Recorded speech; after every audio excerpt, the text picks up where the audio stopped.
bersatu dalam doa. Allah Bapa yang baik yang bertahta di atas kerajaan surga, kami bersyukur atas penyertaan kepada kami, sehingga pada saat ini adalah saatnya kami untuk mendengarkan kebenaran firman. Terima kasih Tuhan Yesus yang baik, pada saat ini berikan kami hikmat daripadamu, berikan ketenangan hati dan pikiran bagi setiap kami untuk menyambut akan kebenaran firman. Bapa, hamba-Mu yang menyampaikan kebenaran firman-Mu, sembunyikan di belakang salib. Ya Tuhan yang berbicara, ya Tuhan yang berikan hikmat, sehingga pesan yang ingin Tuhan sampaikan tersampaikan kepada setiap kita. Terima kasih Tuhan Yesus, terima kasih. Kami siap mendengar kebenaran firman-Mu. Dalam nama kami sudah berdoa, haleluya, amin. Shalom bagi kita semua. Shalom. Baik, di nama Tuhan, kembali kita berkumpul pada saat ini untuk ibadah bersekutu pada saat ini. Nah, mari kita membuka Alkitab kita dari Mazmur pasal 37 ayat 1 sampai 11.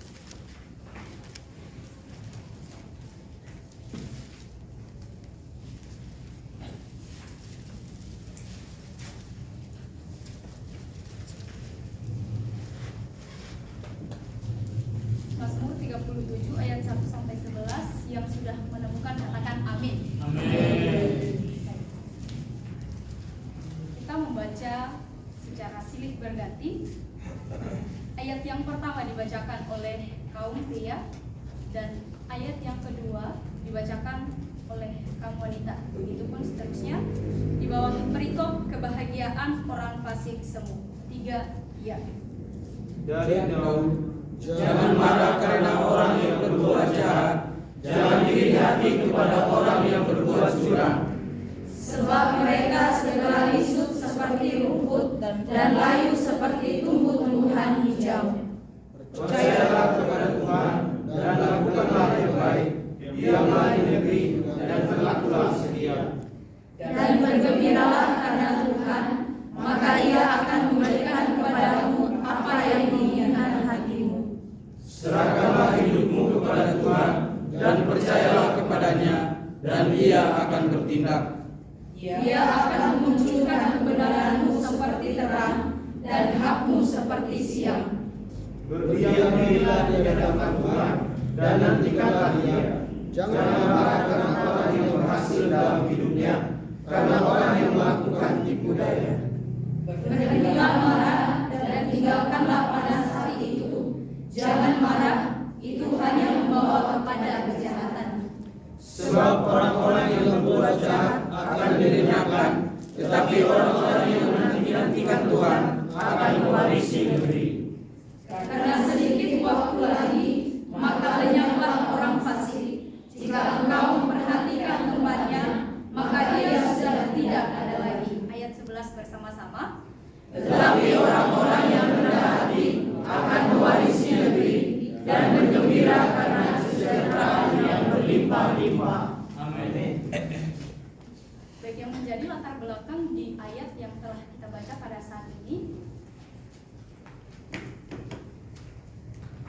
adalah Daud mengatakan hal ini kepada dirinya sendiri terlebih dahulu dan mengerjakannya kepada hatinya sendiri dan mengajarkannya pada hatinya sendiri pada saat dia merenungkan hal itu di atas tempat tidurnya untuk menekan nafsu-nafsu jahat yang sedang bekerja dalam hatinya. Dan sesudah itu dia pun menuliskannya untuk menjadi pengarahan bagi orang lain yang mungkin berada dalam pencobaan yang sama. Apa yang diajarkan kepada orang lain akan lebih berhasil jika diajarkan terlebih dahulu kepada diri sendiri. Baik, yang menjadi tema kita pada hari ini adalah tekanan memunculkan kualitas terbaik. Tekanan memunculkan kualitas terbaik. Dalam hidup kita banyak sekali mengalami tekanan, godaan, dan juga pencobaan. Apalagi kita sebagai pengikut Kristus, tekanan akan datang secara silih berganti dalam hidup kita.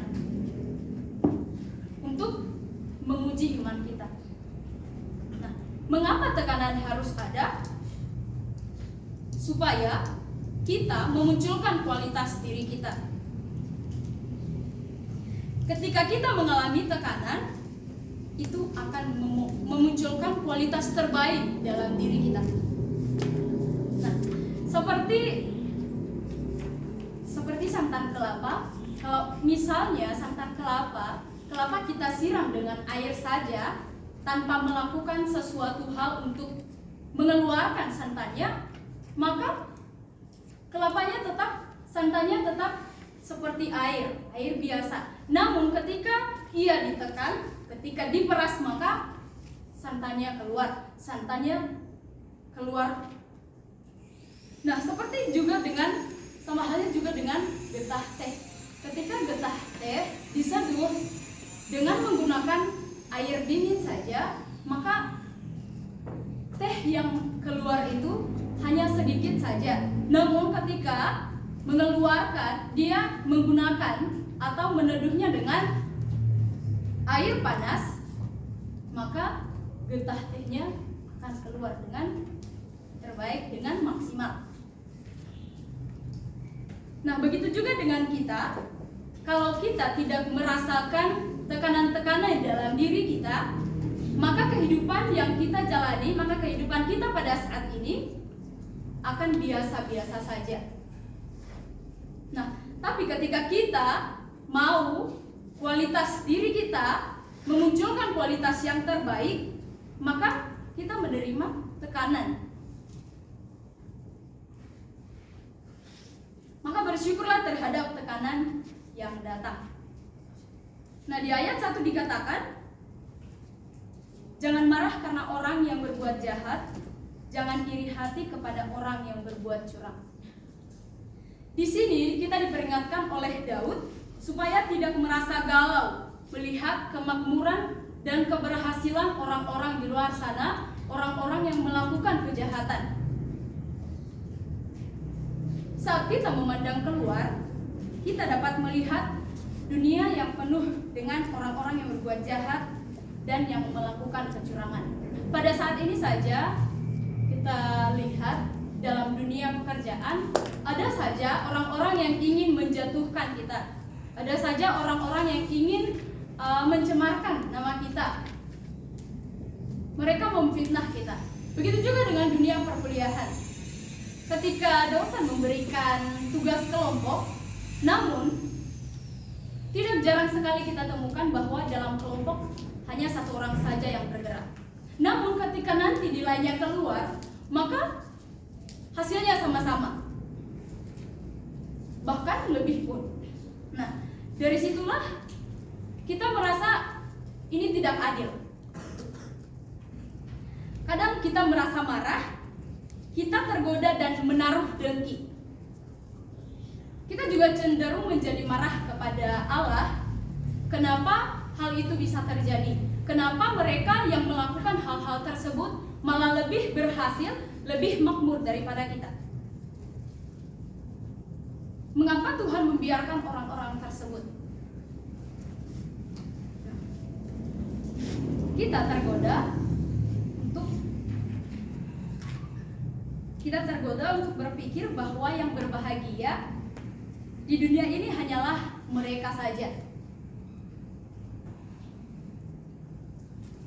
Dan kita, di dalam hati kita, ingin menjadi seperti mereka. Kita ingin bergabung, kita ingin meniru apa yang mereka lakukan supaya kita mendapatkan hasil yang seperti yang mereka dapatkan. Nah, tetapi inilah yang diperingatkan terhadap kita. Jangan marah dan jangan juga iri hati, sebab kedua hal itu adalah dosa. Saat kita memandang ke depan dengan menggunakan mata iman, tidak ada sebenarnya alasan kita untuk cemburu terhadap orang-orang seperti itu. Tidak ada alasan bagi kita untuk iri terhadap mereka. Kenapa? Karena kebinasaan sudah ada di depan mereka sebenarnya. Dan mereka semakin dekat di sana. Nah, di ayat yang kedua dikatakan, sebab mereka segera lisut seperti rumput dan layu seperti tumbuh-tumbuhan hijau. Mereka memang tumbuh dan berkembang, tetapi hanya seperti rumput dan tumbuh-tumbuhan hijau yang tidak layak untuk kita cemburui. Nah, keberhasilan orang saleh seperti pohon yang berbuah lebat, nanti bisa kita baca di Mazmur pasal 1 ayat 3. Nah, itulah kualitasnya, akan menghasilkan yang terbaik. Nah, tetapi keberhasilan orang jahat seperti tadi yang di ayat yang kedua, mereka segera menjadi layu sendiri. Artinya kemakmuran lahiriah akan cepat hilang, begitu juga hidup yang dilekatkan kepadanya. Mereka segera akan menjadi lisut oleh penghakiman Allah. Kemenangan mereka berumur pendek. Nah, saudara-saudari dan Bapak Ibu yang terkasih dalam nama Tuhan Yesus Kristus, pada saat ini saya akan membagikan 3 poin untuk kita belajar bersama-sama. Yang menjadi poin pertama adalah percaya dan setia. Terdapat di ayatnya yang ketiga. Salah satu boleh membacanya.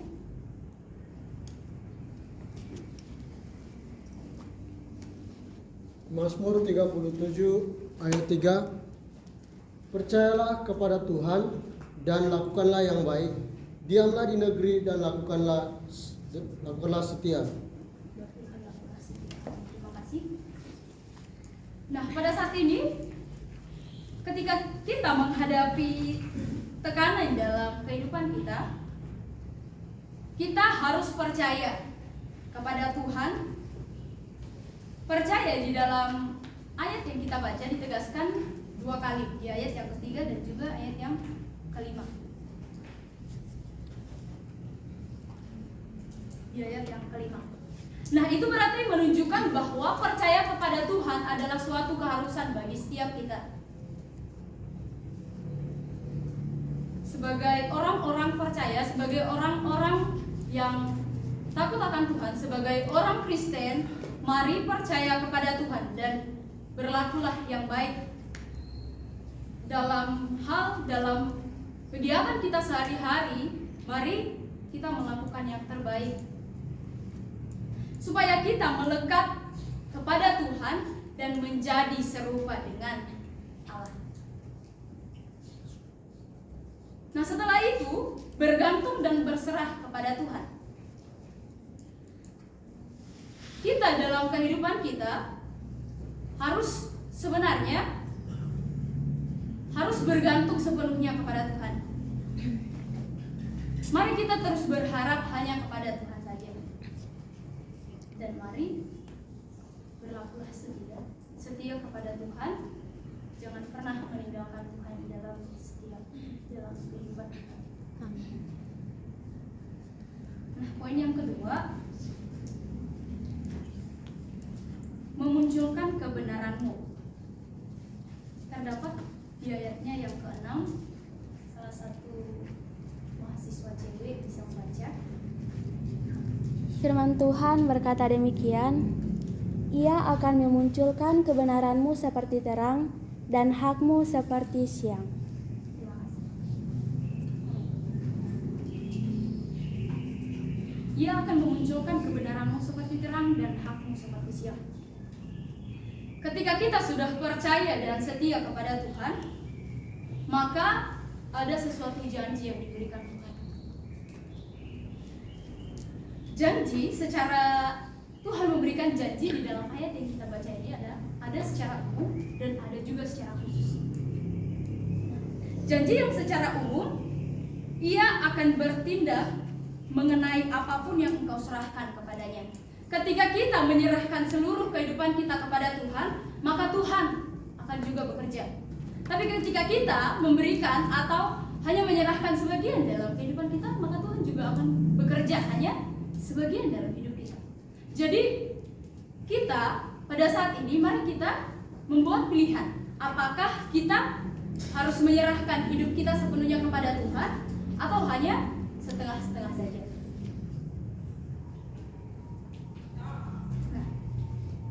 janji yang secara khusus Dia akan menjaga nama baikmu dan mengeluarkanmu dari segala kesulitan. Artinya tadi yang di ayat yang ke-6, Dia akan membuat keadaan tampak jelas bahwa engkau adalah seorang yang jujur. Tuhan punya cara untuk memunculkan kebenaran. Baik. Selanjutnya poin yang ketiga,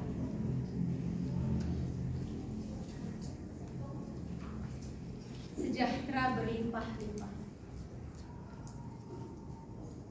Terdapat di ayat yang ke-11, saya akan membacanya. Tetapi orang-orang yang rendah hati akan mewarisi negeri dan bergembira karena kesejahteraan yang berlimpah-limpah. It's not about money, tetapi hidup yang diberkati oleh Tuhan. Mereka akan bergembira karena kesejahteraan yang berlimpah-limpah. Mereka memiliki sesuatu yang lebih baik lagi, yaitu kelimpahan damai sejahtera. Damai di hati dan tenang di pikiran. Damai dengan Allah dan di dalam Allah. Nah, ketika menghadapi tekanan dan kita menghadapinya bersama Allah, maka sejahtera dilimpahkan kepada kita. Kania boleh membuka Mazmur pasal 119 ayat 165.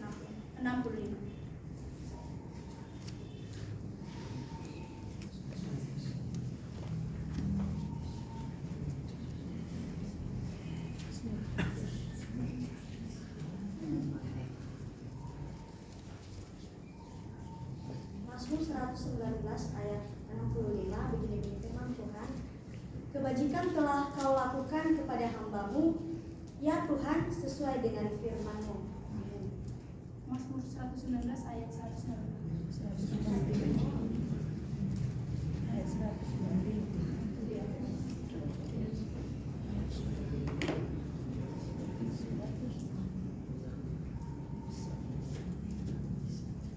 Mazmur 119 ayat 165 begini bunyi firman Tuhan, besarlah ketentraman pada orang-orang yang mencintai Taurat-Mu, tidak ada batu sandungan bagi mereka. Amin. Terima kasih. Amin. Itulah sejahtera berlimpah-limpah yang diberikan Tuhan dari Mazmur yang telah dibaca oleh Kania tadi, di mana itulah ketentraman besar yang ada pada orang-orang yang mencintai Taurat Allah. Fianance boleh baca di Mazmur pasal 72 ayat 7.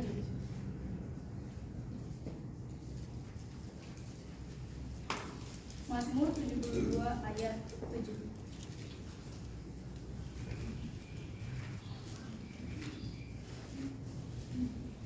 Mazmur 72 ayat 7. Kiranya keadilan berkembang dalam zamannya dan damai sejahtera berlimpah sampai tidak ada lagi hujan. Terima kasih. Artinya damai sejahtera yang terdapat di dalam kerajaan Kristus. Selanjutnya, kedamai boleh baca dalam Yohanes 14 ayat 27. Yohanes 14 ayat 27. Amin. Yohanes 14 ayat 27. Damai sejahtera kutinggalkan bagimu, damai sejahtera kuberikan kepadamu, dan apa yang kuberikan tidak seperti yang diberikan oleh dunia kepadamu. Janganlah gelisah dan gentar hatimu. Nah, itu adalah damai sejahtera yang tidak bisa diberikan dunia ini. Dan yang terakhir, Yesaya pasal 57 ayat 21. Karlina boleh membaca.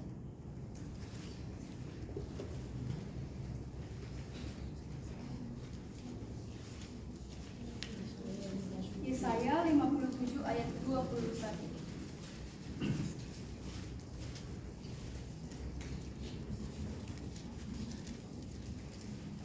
Yesaya 57 ayat 21, tiada damai bagi orang-orang fasik itu, firman Allah. Nah, damai sejahtera yang dilimpahkan kepada kita itu tidak bisa dimiliki oleh orang-orang fasik. Nah, demikian untuk firman Tuhan pada saat ini. Sekarang kita masuk pada kesimpulan.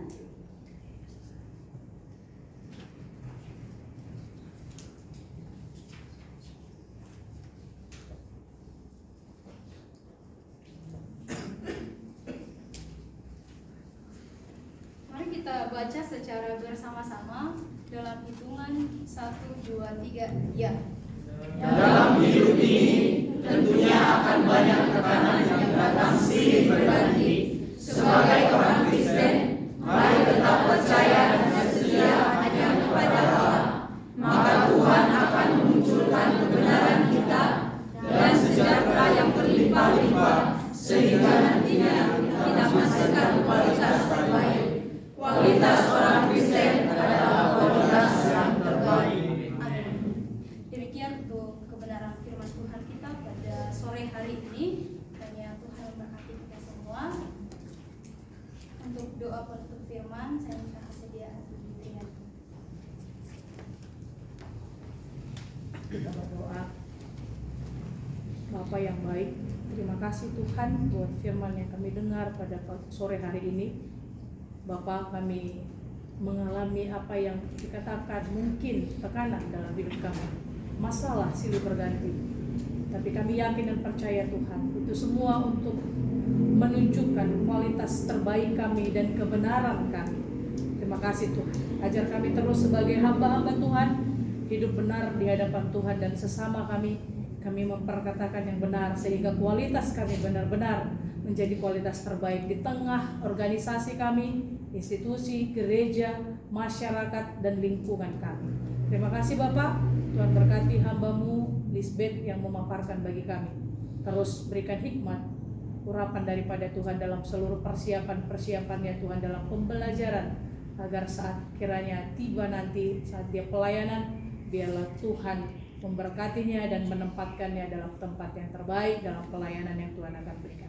Terima kasih Bapak, dalam nama Yesus kami berdoa dan mengucap syukur. Amin.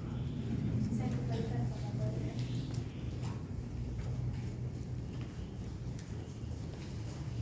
Amin untuk kebenaran firman Tuhan. Amin.